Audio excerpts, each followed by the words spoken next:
This is the part you're going to find the most boring, I can almost assure you. It's research.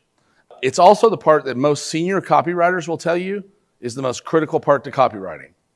Most people greatly under-research their buyer, their product, their competition, etc. So you should have a form that looks something like this. It's the map of how we go about the process of research, and there's a form that accompanies it where you can fill out some of the answers there on the form. We try to read the conversation going in the customer's mind.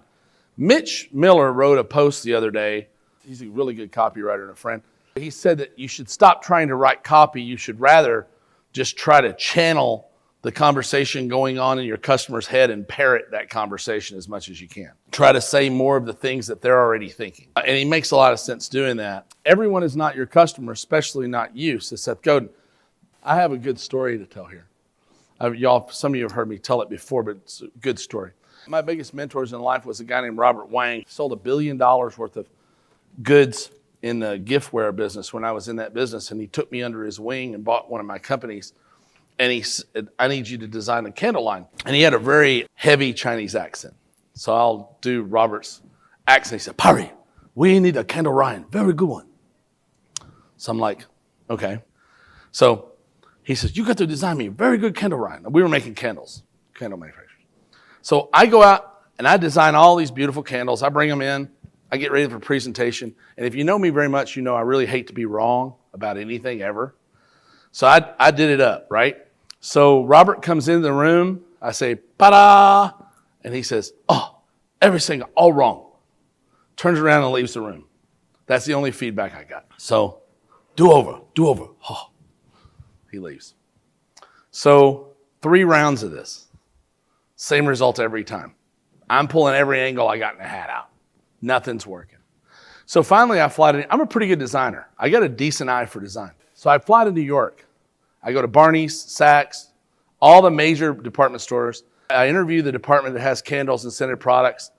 I buy every sample that they said was the best-selling candle in the place. I bring them back to reproduce the samples.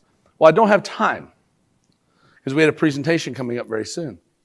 So I just pull the labels off and put our label on the stuff, right?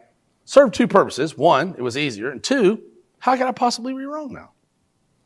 So Robert comes in, the presentation. I've got it all under a big velvet cloth this time because I know I got him, right? And I really wanted to impress this guy. So I pull my thing back and he says, oh, Perry, it's all wrong. And I'm like, no, Robert, you're wrong.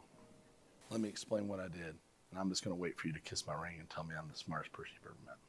So I told him the story of what I did. And he puts his face down in his hands and he says, Perry, you're a smart guy, but you don't understand. 5% people have a really good taste. I sell everybody else. The customer was like Walmart and Kmart and shit like that. So we went back and did ugly blue duck candles, and I did a Mississippi mud candle that we literally took mud out of a Mississippi riverbed, stomped it, poured wax in the hole, came up with gravel, dipped it in wax, and we made ugly mud candles. And we sold $6 million worth of those candles to Walmart stores. They were Arkansas River candles, we call them. We sold $6 million of them. Point is, you're not your customer, right? So you can't really write from you. I go to a Walmart 4 times a year. I don't buy anything, and it's painful because I hate Walmart. But I want to hang out there. I go to a lot of dive bars where I hear conversations. I hear guys talking about, by God, Trump sure showed him. You know, I love that shit because I'm hearing what my audience is doing. I read the National Enquirer.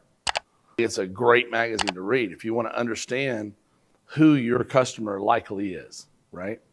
Because everybody thinks their customer is way more sophisticated than they really are.